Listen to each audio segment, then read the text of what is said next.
صبحی آرام در خانه فیلوس ها.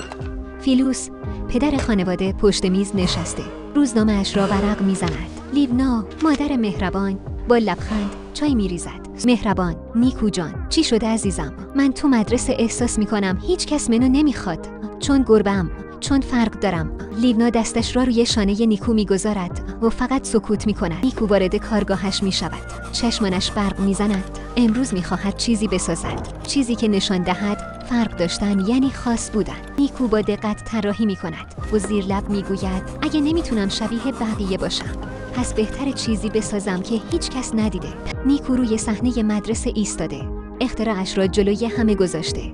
همه ساکتند، منتظرند. نیکو نفس عمیقی میکشد و میگوید این اختراع برای همه کسایی که احساس میکنن متفاوتن ولی هنوز میتونن بدرخشن. خانه فیلوس پر از نور شمع و بوی غذاست. فیلوس شوخی میکند، صوفی عکس میگیرد، لیونا لبخند میزند و نیکو، او حالا قهرمان کوچک خانواده است. لیونا در آشپزخانه مشغول پختن غذاست.